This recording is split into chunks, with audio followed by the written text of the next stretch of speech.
이 건방진 기계 쪼가리! 지금이다! 날려라! 날려라! 하늘을 뒤덮은 경찰 드론이 70대 노인의 숨통을 조여오는 바로 그 순간 불타는 오징어를 매단 기상천외한 반격이 시작됩니다. 자고 일어났더니 살인 용의자가 된 70대 노인. 40년간 친동생처럼 믿었던 아우놈의 함정에 빠져 꼼짝없이 잡히기 일보 직전입니다.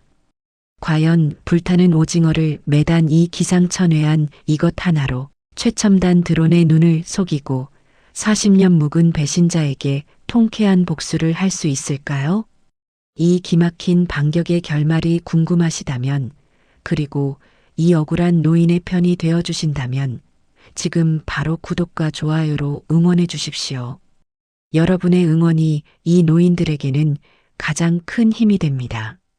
모든 것이 시작된 그날 밤, 끔찍한 비극이 벌어진 그 새벽으로 지금 바로 돌아갑니다. 새벽 4시 반, 공기는 칼날처럼 차고 축축했습니다. 72회의 세월이 훈장처럼 새겨진 김춘식의 거친 손이 낡은 창호지에 맺힌 이슬을 멍하니 쓸어내렸습니다. 창밖은 아직 칠흑 같은 어둠에 잠겨 있었지만 춘식의 몸은 평생의 습관처럼 정확하게 이 시간을 기억해냈습니다. 아이고 삭신이야. 오늘은 또 유난히 뼈마디가 쑤시네. 그는 삐걱거리는 마루를 밟고 부엌으로 향했습니다. 냄비에 물을 올리고 마당에 나가 찬물에 세수를 했습니다. 얼음장 같은 물이 얼굴을 스칠 때마다 밭에 남겨둔 배추와 무 생각이 먼저 스쳐 지나갔습니다. 어제 매다 만 콩대를 오늘 마저 정리해야 한다는 그런 지극히 평범하고 일상적인 걱정뿐이었습니다. 이 고요한 시골 마을에서 춘식에게 내일은 언제나 오늘과 같을 것이라 믿어 의심치 않았습니다. 이놈의 고란이 또 울타리를 들이받았나. 그가 툇마루에 앉아 믹스커피 한 잔을 타려던 바로 그 순간이었습니다. 고요한 새벽을 찢는 생전 처음 들어보는 날카로운 소리가 귓전을 때렸습니다. 이게 뭔 소리다냐. 그 소리는 하나가 아니었습니다.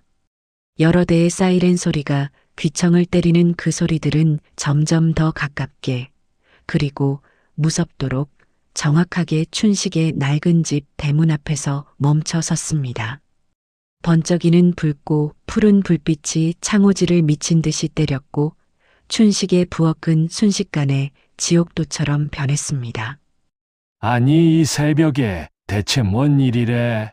불길한 예감에 심장이 쿵 하고 내려앉았습니다.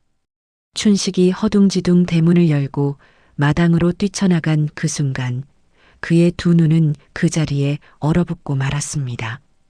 번쩍이는 경찰차 불빛이 어둠 속에 숨겨져 있던 끔찍한 진실을 대낮처럼 비추고 있었습니다.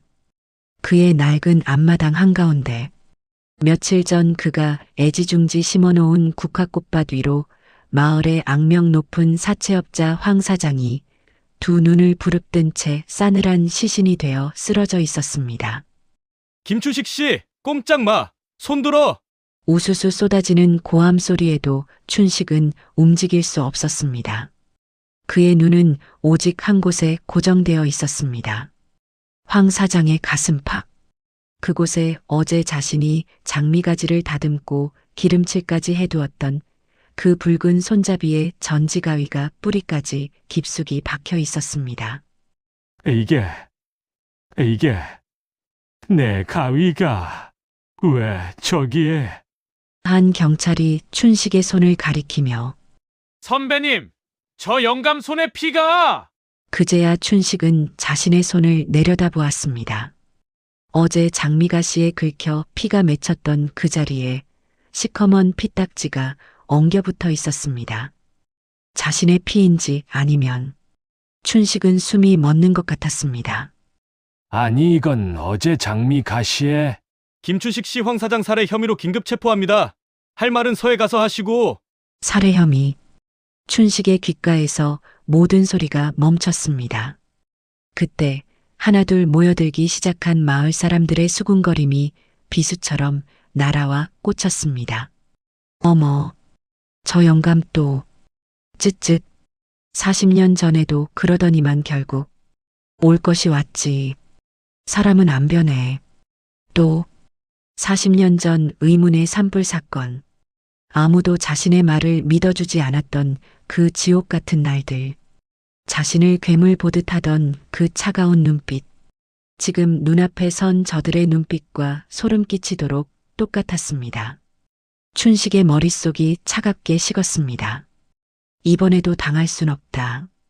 저 문을 나가는 순간 나는 40년 전처럼, 아니, 그보다 더 끔찍하게 끝장이다. 뭐해? 당장 수갑 채워! 경찰이 허리춤에서 차가운 쇠붙이를 꺼내는 소리가 났습니다. 철컥? 그 소리가 춘식의 마지막 이성을 끊었습니다. 춘식은 짐승 같은 본능으로 경찰이 다가오는 반대편, 40년간 자신의 발로 다져온 밭을 향해 몸을 돌렸습니다. 저 영감! 잡아! 놓치면 안 돼! 경찰들이 뒤쫓았지만 춘식은 망설임 없이 낡은 돌담을 넘어 마을 사람들이 도깨비 굴이라 부르는 40년 전 그 산불이 났던 폐광산 입구의 덤불 속으로 몸을 던졌습니다. 경찰들이 덤불 앞에서 급히 멈춰섰습니다. 젠장! 저 영감 저길로 들어갔어. 전원 진입 중지. 여긴 붕괴 위험 있는 폐광 지역이다. 본부에 연락해. 적인 사람이 못 들어가. 당장 열담지 드론 지원 요청해. 경찰들은 수십 개의 굴이 미로처럼 얽힌 그 위험한 폐광산 입구 앞에서 차마 발을 내딛지 못했습니다. 춘식은 그렇게 그들 앞에서 다시 한번 사라졌습니다. 72살 노인의 몸이라고는 믿기지 않는 속도였습니다. 경찰이 당황하며 우왕좌왕하는 사이 춘식은 평생을 일군 밭을 가로질러 낡은 돌담에 무너진 틈새로 어둠이 채 가시지 않은 뒷산의 덤불 속으로 미친 듯이 오직 살기 위해 뛰었습니다. 그는 그렇게 다시 한번 도망자가 되었습니다. 그가 도망친 이 새벽 경찰이 미처 발견하지 못한 끔찍한 진실이 그의 집안에 숨겨져 있다는 것을 그는 아직 알지 못했습니다. 김춘식은 문자 그대로 짐승처럼 산을 탔습니다. 폐가 터질 듯한 통증이 턱 밑까지 차올랐고 새벽 이슬을 머금은 흙이 그의 낡은 고무신을 집어삼킬 듯이 놔주지 않았습니다. 72회의 관절이 비명을 질렀지만 춘식은 멈출 수 없었습니다. 잡힌다는 공포가 살인자라는 낙인이 그의 등 뒤에서 수십 마리의 사냥개가 되어 쫓아오는 듯 했습니다. 하.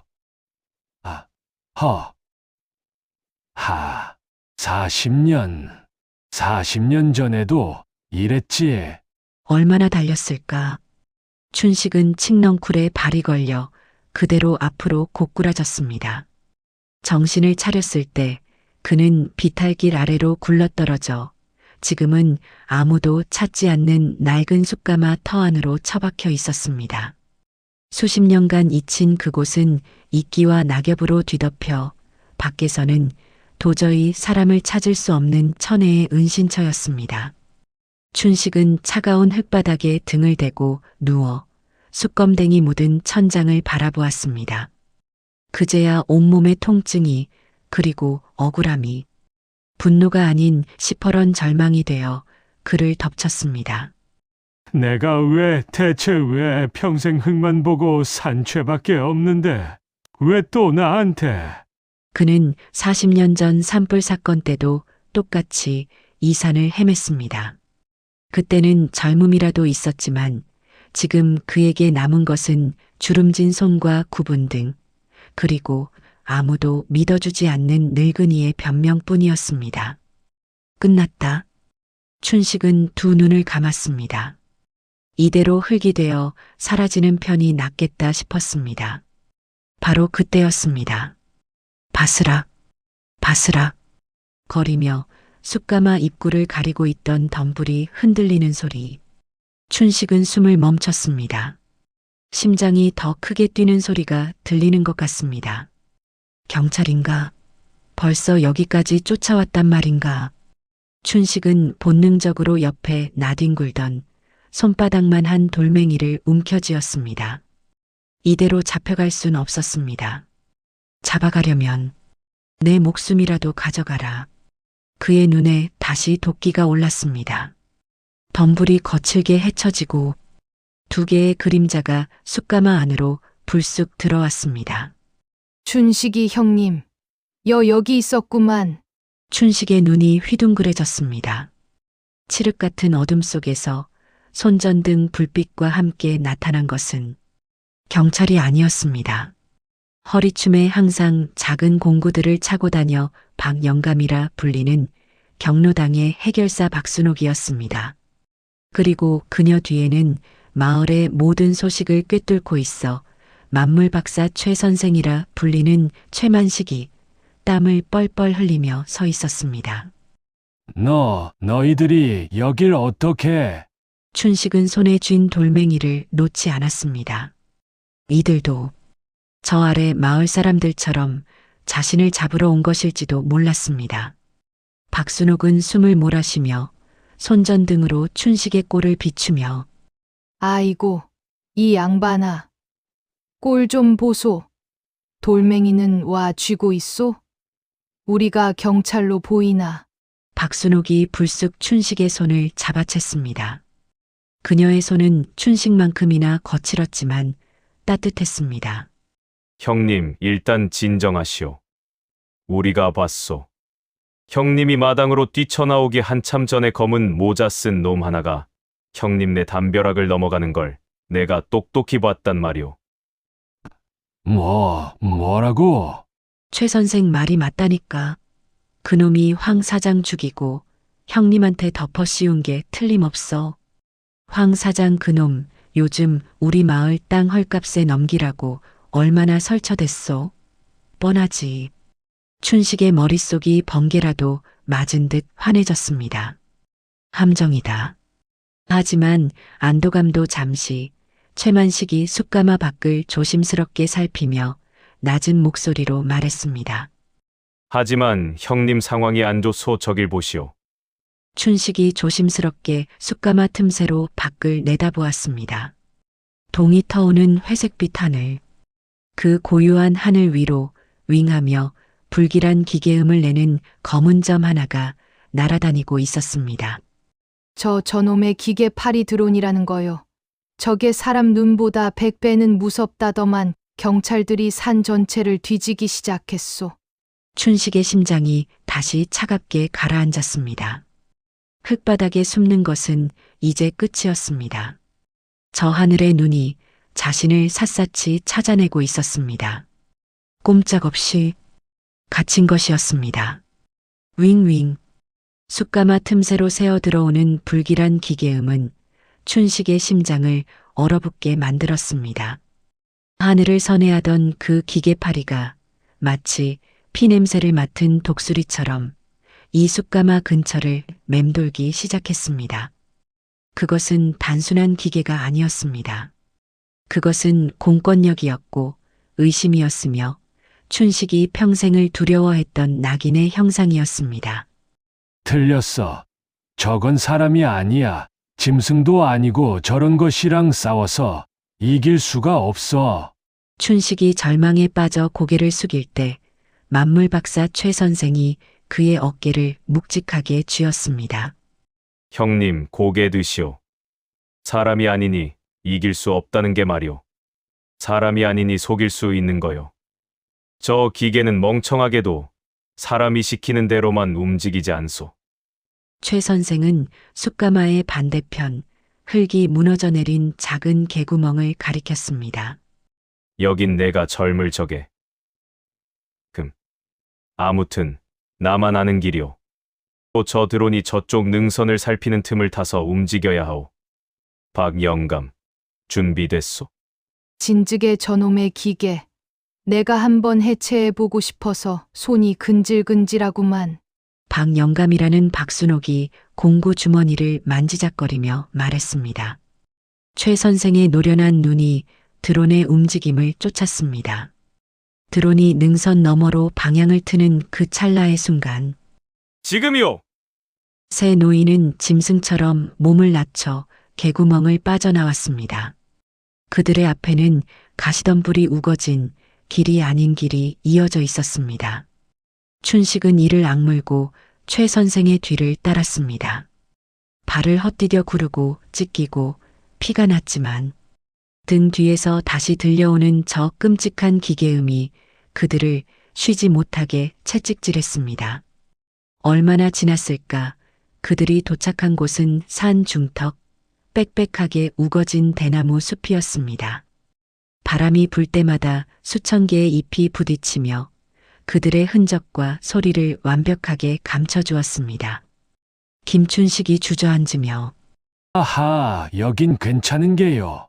대나무 잎이 빽빽해서 저 하늘의 눈도 당장은 우리를 못 찾을 거요. 하지만 박순옥이 대나무 하나를 손으로 툭 치며 눈을 빛내며 말했습니다. 하지만 저 드론도 멍청이는 아니라서 이 대나무 숲을 이심 지역으로 보고 샅샅이 뒤지러 오겠지.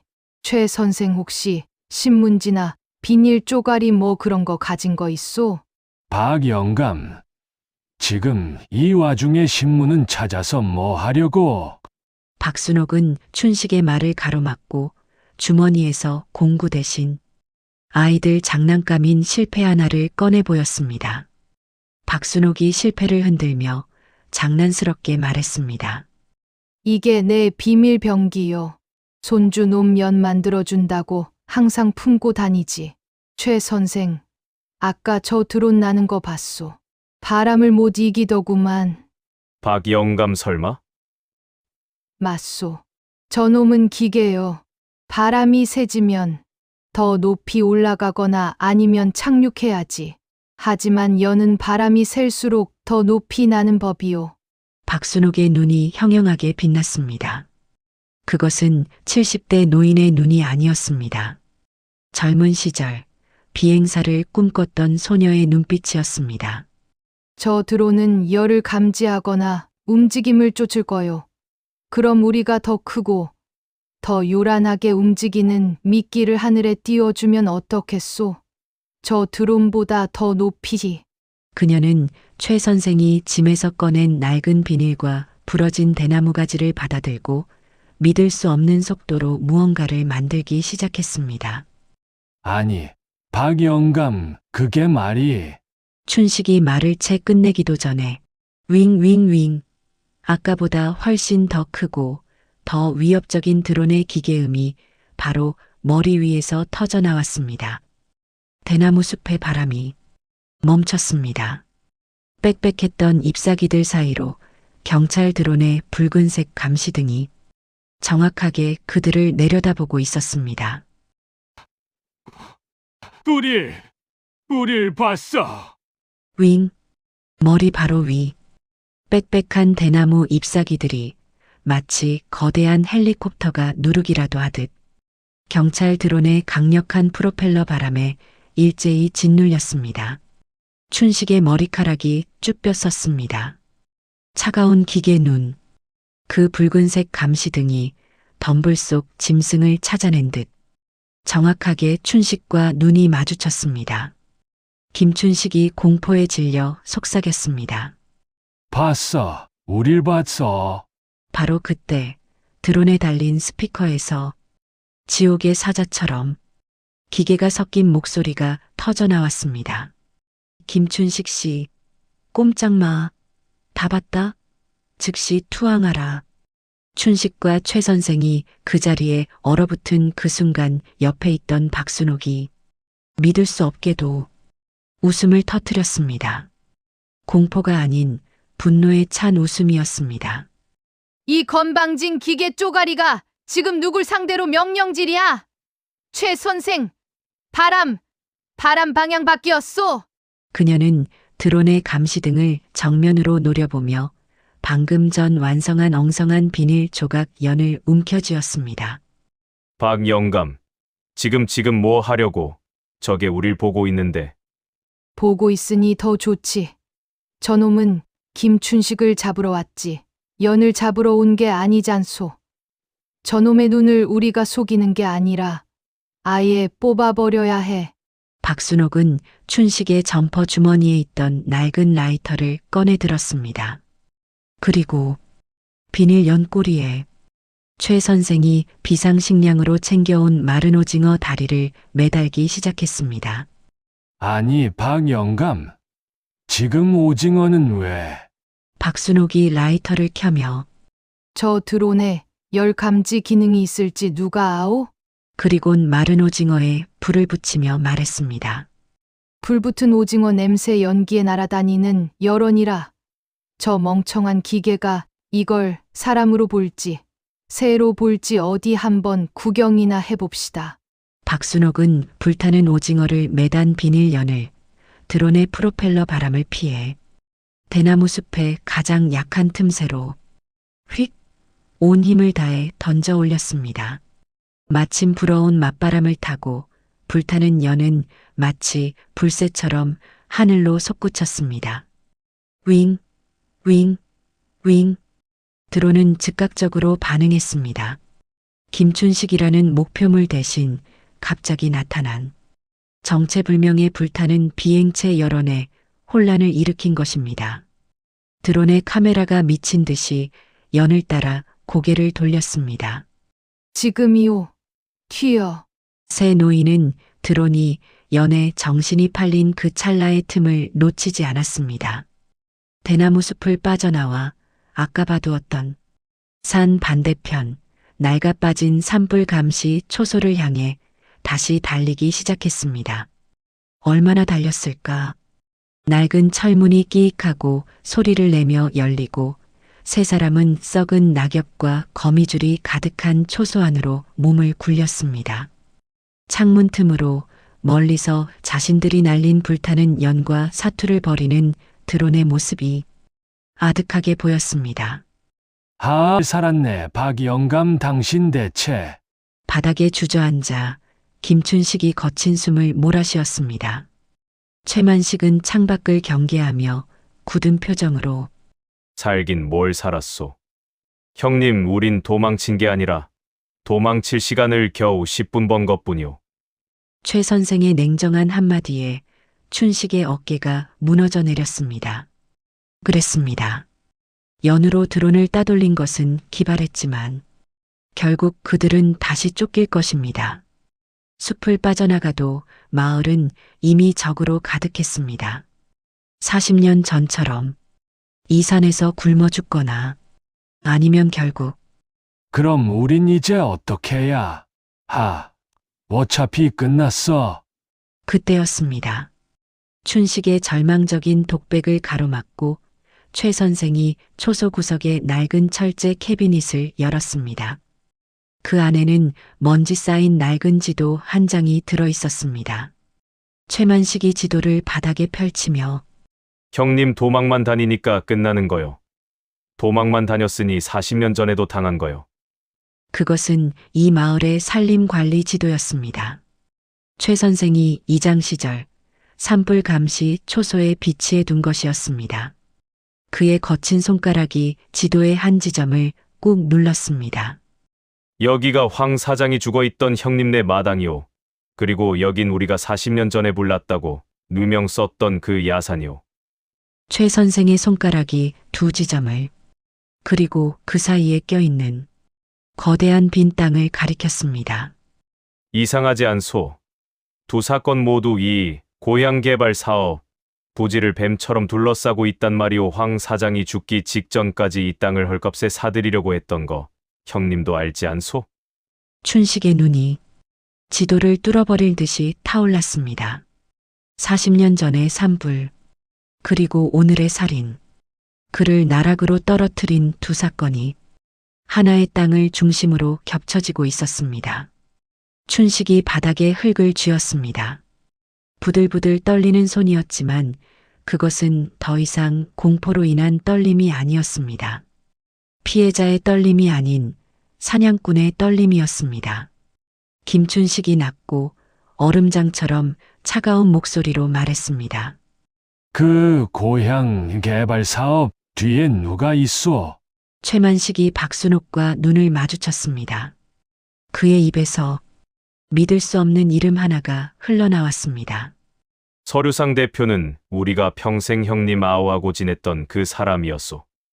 그 사람이었소. 최만식의 입에서 나온 그 이름. 강기태.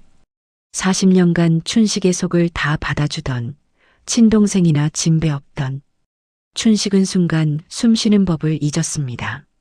살인이라는 누명보다 더 차가운 배신이라는 칼날이 그의 심장을 남김없이 관통했습니다. 그 강기태라고? 아니야, 최 선생. 당신이 뭘 잘못 본 게지 그놈이 왜 나한테? 춘식의 손이 방금 전 붙잡았던 흙 지도를 마구 구겨버릴 듯이 떨려왔습니다. 그것은 공포나 분노가 아니었습니다. 평생을 지탱해온 믿음이라는 기둥이 뿌리째 뽑혀나가는 존재의 붕괴였습니다. 40년 전 자신을 믿어주지 않던 온 마을을 등지고 살 때도 유일하게 곁을 지켜준 것이 기태였습니다. 그런데 그 기태가 그럼 40년 전 그 산불도? 최만식은 차마 춘식의 눈을 보지 못하고 고개를 떨구었습니다. 아마도 형님을 그 산불 용의자로 몰아서 그 땅을 헐값에 넘기게 하려던 수작이었겠지. 그리고 이번엔 황 사장을 앞세워 마무리를 지으려다 일이 틀어진 것이고. 춘식의 몸이 그대로 무너져 내리려는 순간 탁! 박순옥이 거친 손으로 춘식의 어깨를 잡아챘습니다. 김춘식, 정신 안 차릴 거요. 지금 여기서 무너지면 우린 다 같이 죽는 거고. 저 개만도 못한 놈이 형님 피눈물로 배 채우는 거 그냥 보고만 있을 거요. 억울하면 지금 울 때가 아니지. 박순옥의 날카로운 일갈에 춘식의 흔들리던 눈동자가 서서히 초점을 되찾았습니다. 붉게 충혈된 그 눈에 절망 대신 시퍼런 도끼가 어리기 시작했습니다. 박 영감 말이 맞소. 형님 일단 이 산불 초소도 더는 안전하지 못하오. 연으로 끈 시간은 이제 거의 다 됐을 거요. 경찰들은 지금쯤 드론이 놓친 열점을 찾으러 이 산을 샅샅이 뒤지고 있을 거요. 가야겠소. 기태 그놈 사무실. 춘식이 강기태라는 이름을 되뇌며 이를 악무는 순간 박순옥이 춘식과 최 선생의 입을 동시에 틀어막았습니다. 박순옥이 극도로 낮게 속삭였습니다. 조용, 들어보시오. 발소리가 경찰이 아니오. 새 노인은 숨을 죽였습니다. 멀리서 경찰들의 조직적인 움직임과는 전혀 다른, 그리고 간헐적으로 들려오는 낮게 으르렁거리는 개 짖는 소리, 경찰의 확성기 소리가 아니었습니다. 그보다 훨씬 더 음험하고 목적이 분명한 사냥꾼의 소리였습니다. 최만식이 창문 틈으로 밖을 살피다 사색이 되었습니다. 이런. 최 선생이 가리킨 곳, 산불 감시 초소로 올라오는 좁은 등산로 입구에 검은색 사복을 입은 사내 대여섯 명이 험상궂은 사냥개들을 끌고 서성이고 있었습니다. 강기태 그놈 패거리들이오. 경찰보다 먼저 형님을 찾아서. 입을 막으러 온 것이었습니다. 경찰에게 잡히면 살인 용의자지만 저들에게 잡히면 그 자리에서 변사체가 될 것이 뻔했습니다. 저놈들이 40년 전에도 기태 그놈이. 멍멍. 사냥개 한 마리가 초소 쪽을 향해 미친 듯이 짖기 시작했습니다. 놈들이 새 노인의 기척을 알아챈 것입니다.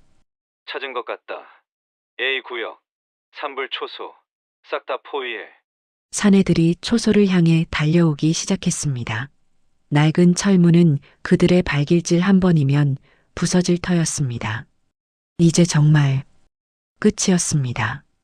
그때 절망으로 벽을 치던 춘식의 눈에 초소 바닥 구석, 먼지 쌓인 비상 탈출구 손잡이가 들어왔습니다. 최 선생, 박 영감, 저기! 그것은 산불이 났을 때 감시원이 반대편 능선으로 도망칠 수 있게 뚫어놓은 좁고 낡은 땅굴이었습니다. 저건 폐광으로 이어지는 길, 아직도.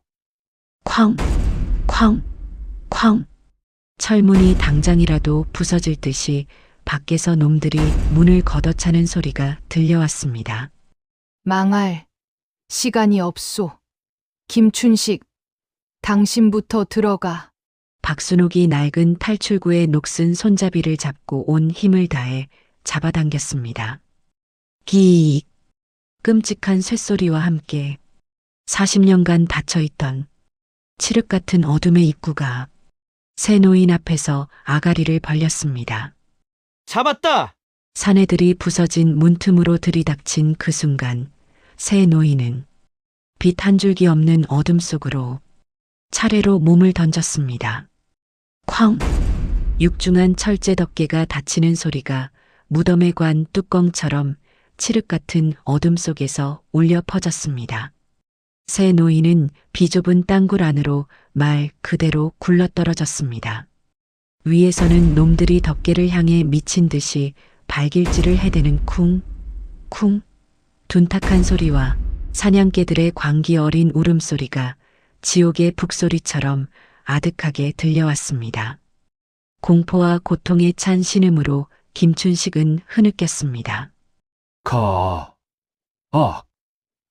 아이고. 춘식은 차갑고 축축한 흙바닥에 처박힌 채 숨조차 제대로 쉴 수 없었습니다. 40년간 닫혀있던 폐광의 공기는 썩은 나무와 곰팡이, 그리고 잊힌 것들의 냄새로 가득 차 있었습니다. 잠시 후 위에서 들려오던 모든 소리가 거짓말처럼 뚝 끊겼습니다. 놈들이 포기하고 돌아간 것이 아니었습니다. 이 깊은 땅굴이 그들을 산 자들의 세계로부터 완벽하게 차단시킨 것이었습니다. 빛 한 줄기, 소리 한 점 없는 완벽한 무의 공간. 이런 망할 냄새 콜록. 콜록. 춘식이 형님. 최 선생. 살아있소? 콜러. 여긴 산소가 희박하오 빨리. 그때였습니다. 그 완벽한 어둠 속에서 춘식에 억눌려 왔던 모든 것이 터져나왔습니다.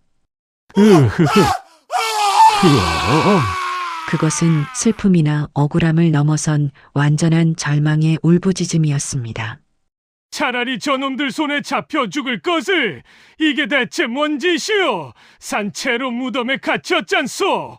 춘식은 어둠 속에서 허우적거리다 최 선생의 멱살이라도 잡을 듯이 기어갔습니다. 최 선생!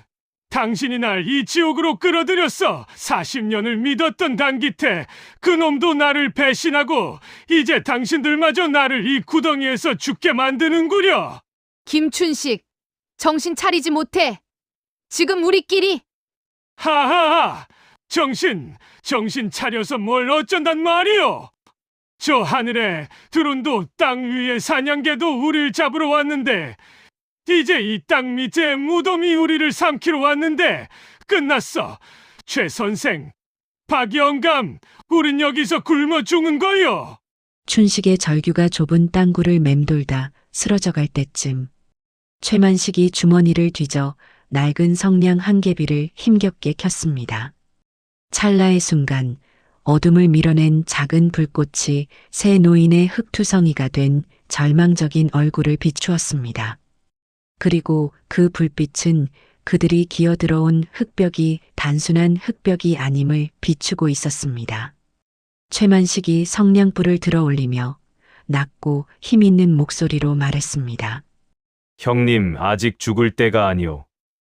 성냥불 끝자락에 낡고 녹슬었지만 분명한 철로가 그들의 발밑에서 어둠 속으로 아득하게 이어져 있었습니다. 이건 광차철로? 이윽고 성냥불이 꺼지며 다시 어둠이 찾아왔습니다. 맞소 40년 전 이 폐광이 무너지기 전에 내가 이장일 때 직접 이 지도를 본 적이 있소. 최 선생은 어둠 속에서 다시 성냥을 켰습니다. 이번에 그는 아까 그 산림관리 지도의 뒷면을 불빛에 비추었습니다. 이건 광산갱도 지도요. 내가 언젠가 쓸모가 있을 듯하여 이 장직을 그만둘 때 몰래 챙겨둔 것이지. 불빛이 지도의 한 지점과 그들의 발밑에 있는 철로를 번갈아 비추었습니다. 김춘식 형님 박 영감 잘 들으시오. 이 철로는 저 산 반대편 우리가 도망쳐 온 곳으로 이어지는 게 아니오. 최 선생의 눈이 40년 전 그를 배신했던 그 땅을 기억하며 번뜩였습니다. 이 철로의 끝은 정확하게 강기태 그놈의 개발사무소 바로 지하실로 이어져 있소. 그것은 탈출구가 아니었습니다. 그것은 지옥의 중심부로 곧장 쳐들어갈 수 있는 적진의 심장으로 통하는 유일한 길이었습니다. 최 선생 혹시 그 지하실에 뭐가 있는지 그것도 아시오? 성냥불이 훅 꺼졌습니다. 완전한 어둠 속에서 최 선생의 차가운 목소리만 울려 퍼졌습니다. 40년 전 그놈이 이 폐광의 다이너마이트 보관 창고로 썼다고 들었소. 그것은 길이 아니었습니다. 그것은 40년의 세월이 빚어낸 무덤 그 자체였습니다. 성냥불은 진즉에 다 타버렸고 새 노인은 완벽한 어둠 속에서 오직 최만식이 기억하는 낡은 지도 한 장과 발밑에 녹슨 철로가 주는 미세한 감각에 의지해 한 걸음 지옥의 아가리 속으로 걸어 들어갔습니다. 공기는 묵직하고 축축했으며 폐부를 찌르는 곰팡내와 아득하게 풍겨오는 화약 냄새가 뒤섞여 숨을 쉴 때마다 머리가 깨질 듯이 아파왔습니다. 춘식은 몇 번이고 썩은 침묵에 발이 걸려 넘어졌습니다. 무릎이 깨지고 손바닥이 찢어졌지만 그는 신음소리조차 내지 않았습니다. 그의 안에서 공포는 이미 흔적도 없이 사라져 있었습니다. 그 자리를 40년간 묵혀둔 시커먼 분노와 배신이 활활 타오르는 도끼가 되어 채우고 있었습니다. 강기태. 춘식은 그 이름 석자를 어둠 속에서 이가 부서져라 씹어 삼켰습니다. 얼마나 걸었을까? 1시간? 아니, 영원처럼 느껴지던 시간이 지났을 때 잠깐. 세 사람이 동시에 멈춰 섰습니다. 저 어둠의 끝, 그들이 향하는 그곳에서 웅 하는 희미한 기계 소리가 들려오고 있었습니다. 그리고 빛. 40년 만에 그 갱도 끝으로 인공의 빛이 새어나오고 있었습니다. 다 왔소. 저기가 그놈의 지하실이오. 새 노인은 고양이처럼 발소리를 죽여 빛이 새어나오는 곳으로 접근했습니다. 낡은 철로의 끝은 거대한 바위로 위장된 철문으로 막혀 있었습니다. 그리고 그 철문은 열려 있었습니다. 저 소리는 환풍기 소리요. 놈들이 이 갱도를 쓰고 있었던 게요. 세 사람은 조심스럽게 철문 틈새로 강기태의 지하실을 엿보았습니다. 그리고 그들은 자신의 눈을 의심해야 했습니다. 그곳은 그들이 상상했던 다이너마이트 창고가 아니었습니다. 그곳은 환한 형광등 불빛이 빛나고 수십 대의 컴퓨터 서버가 윙윙거리는 거대한 데이터 센터였습니다. 이게 다 뭐요? 웬 기계들이? 그리고 그 데이터 센터 한가운데 강기태가 태연하게 전화 통화를 하고 있었습니다. 강기태가 전화 통화로 하며 짜증 섞인 목소리로 말했습니다. 아, 이 병신 같은 놈들. 노인네 셋을 그 산에서 놓쳐. 쥐새끼 한 마리도 못 나오게 싹 다 처리하라고 내가 말했지 않나? 그 목소리, 40년간 춘식의 등을 두드려주던 그 아우의 목소리. 그 목소리가 처리하라는 말을 내뱉는 순간 춘식의 모든 이성이 뚝 끊어졌습니다. 기태야. 춘식이 갱도 밖으로 뛰쳐나가려던 그 순간 최만식이 춘식의 팔을 잡아채며 속삭이መስ습니다. 형님, 지금 미쳤소. 저길 보시오. 다이너마이트.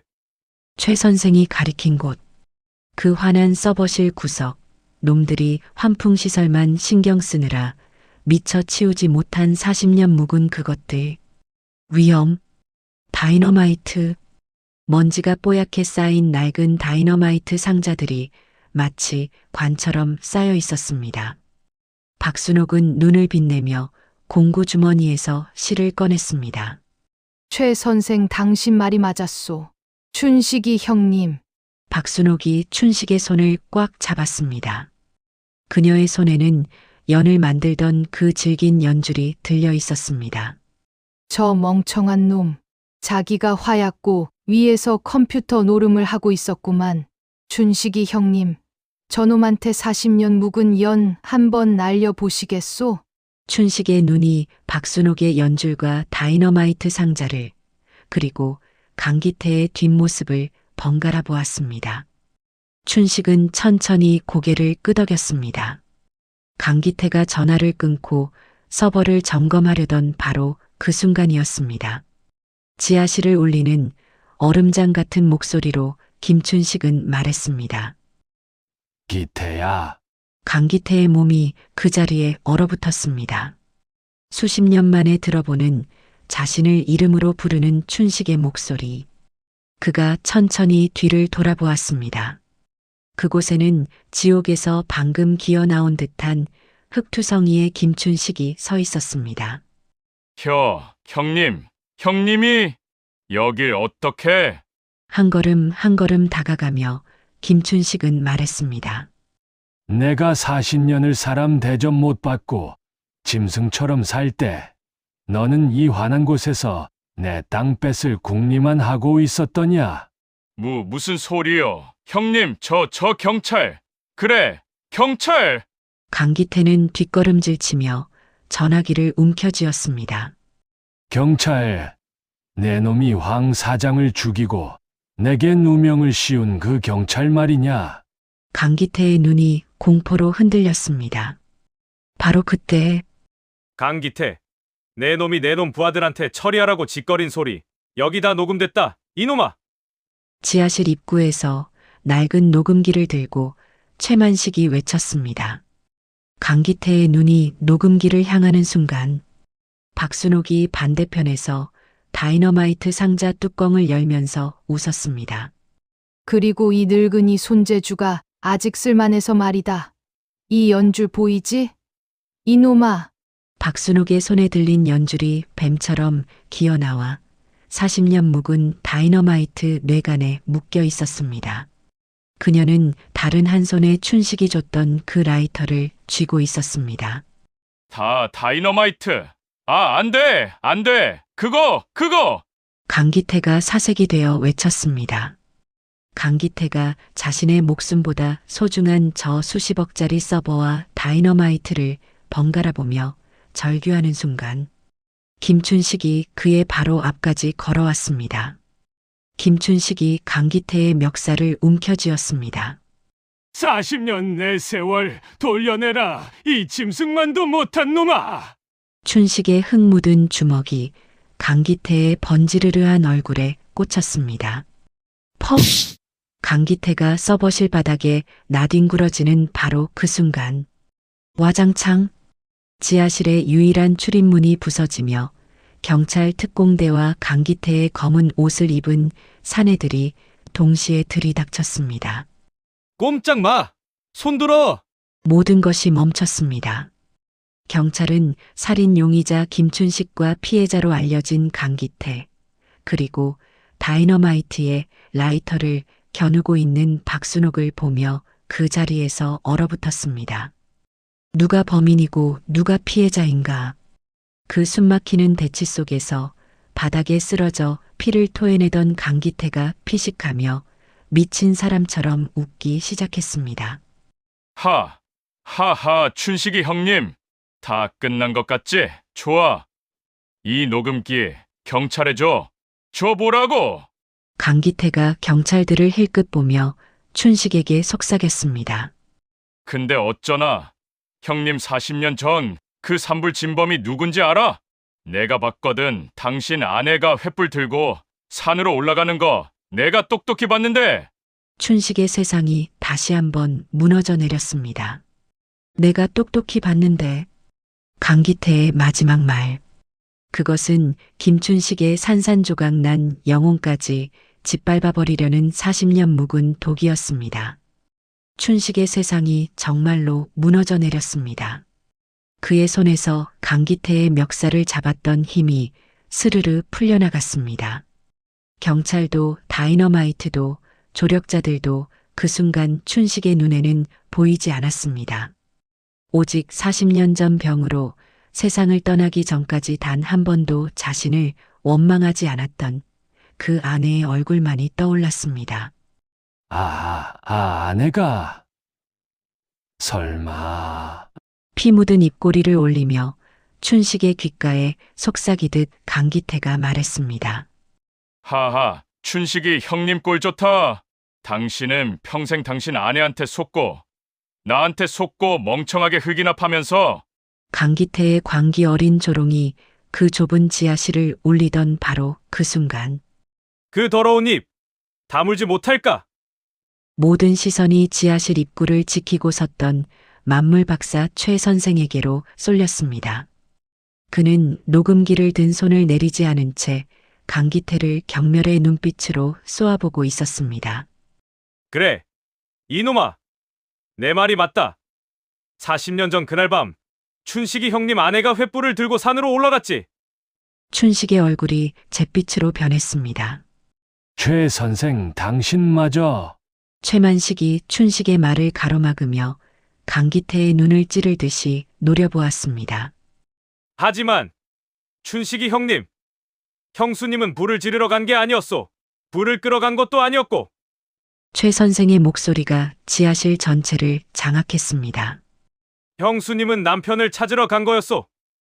이 강기태, 이 개만도 못한 놈이 마을 사람들에게 산불은 김춘식이 냈다고 소문을 퍼뜨리는 와중에 형수님에게는 춘식이 형님이 산에 갇혀 못 나오고 있다고 거짓말을 쳤기 때문이지. 춘식과 박순옥 그리고 그들을 겨누고 있던 경찰들마저 그 소름 끼치는 진실에 입을 다물지 못했습니다. 강기태의 멱살을 대신 움켜쥐며 최만식이 소리쳤습니다.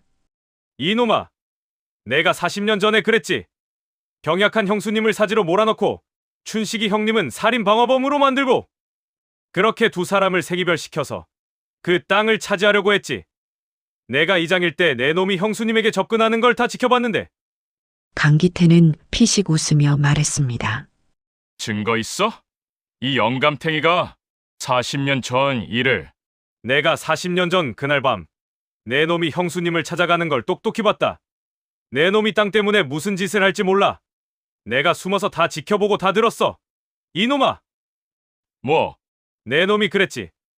형님이 산에서 불을 피해 숨었는데 발을 다쳐 못 나온다고. 횃불이라도 들고 가야 한다고. 병약한 형수님을 사지로 내몬 게 바로 너였어. 그때는 아무도 내 말을 믿어주지 않았지만 이젠 모두가 내 놈의 진짜 목소리를 들었지. 라며 손에 든 녹음기를 치켜들었습니다. 강기태의 웃음이 멈췄습니다. 그의 마지막 발악마저 40년 묵은 진실 앞에 처참하게 무너져 내린 것이었습니다. 아니. 그때였습니다. 이 모든 지옥도를 말없이 지켜보던 박영감 박순옥. 그녀가 다이너마이트 뇌관에 묶인 연주를 팽팽하게 당겼습니다. 강기태와 경찰들의 심장이 멎을 듯이 조여왔습니다. 이 늙은이 손재주가 좋긴 하지. 그녀는 쥐고 있던 라이터를 경찰들 발치에 툭 던졌습니다. 강기태 이 멍청한 놈아. 40년 묵은 다이너마이트가 저 젖은 갱도 안에서 불이 붙을 것 같았더냐? 그녀는 뇌관에 묶인 연주를 가리켰습니다. 이건 연막이었고 이 늙은이 손에 들린 진짜 배기 스위치는 따로 있었지. 그녀는 공구 주머니에서 낡은 기폭장치 스위치처럼 보이는 낡은 라디오 부품을 꺼내 보였습니다. 물론 그것도 가짜였습니다. 그것이 신호였습니다. 경찰 특공대장이 멍하니 서 있던 부하들에게 고함을 쳤습니다. 뭐해? 저놈 강기태 당장 체포해! 그리고 어르신들 스위치 천천히 내려놓으시죠. 녹음 감사합니다. 강기태가 짐승처럼 끌려나갔습니다. 그의 검은 옷을 입은 사내들도 모두 수갑이 채워졌습니다. 춘식은 최 선생의 부축을 받고 일어섰습니다. 평생의 무게가 그의 어깨를 짓눌렀지만 그는 무너지지 않았습니다. 새 노인은 경찰들의 호의 아닌 호의를 받으며 40년 묵은 갱도를 걸어 나왔습니다. 그들이 지하실 문을 나선 순간 칠흑 같던 어둠 뒤로 눈부신 아침 햇살이 쏟아져 들어왔습니다. 김춘식은 72해 만에 처음 보는 듯한 그 햇빛에 저도 모르게 거친 손으로 눈을 가렸습니다. 눈물이 흘렀습니다. 한 달의 시간이 흘렀습니다. 김춘식의 살인 누명은 완벽하게 벗겨졌습니다. 황 사장을 죽인 것은 강기태와 이권을 다투던 또 다른 개발업자의 소행이었고 강기태는 그것을 기회로 춘식에게 누명을 씌우려 했던 것이 모두 밝혀졌습니다. 40년 전 산불 사건도 재수사에 들어갔습니다. 춘식은 마을 뒷산 안에의 작은 무덤 앞에 섰습니다. 여보 나왔소. 40년을 원망하고 살았는데 미안하오. 그리고 고마웠소. 그는 작은 들국화 한 묶음을 내려놓고 돌아섰습니다.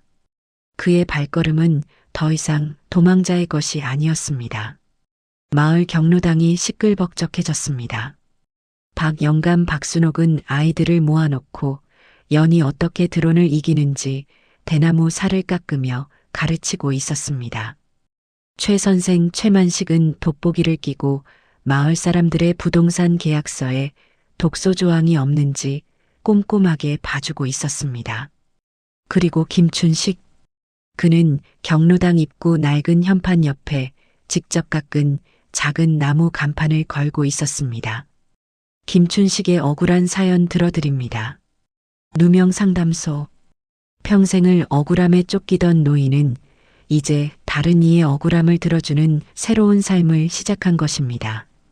여러분은 어떻습니까? 살면서 억울한 누명 때문에 잠 못 이룬 밤이 있으셨나요? 김춘식과 경로당 어벤져스의 이 기막힌 반격이 여러분의 가슴에 작은 위로라도 되었다면 좋겠습니다. 여러분의 사연도 댓글로 남겨주세요. 시청해주셔서 감사합니다.